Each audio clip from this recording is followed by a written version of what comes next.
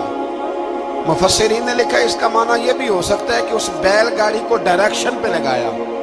ادھر سے حضرت شمویل علیہ السلام نے جناب طالوت کو بادشاہ بنا دیا، اور ادھر سے وہ صندوق چل پڑا۔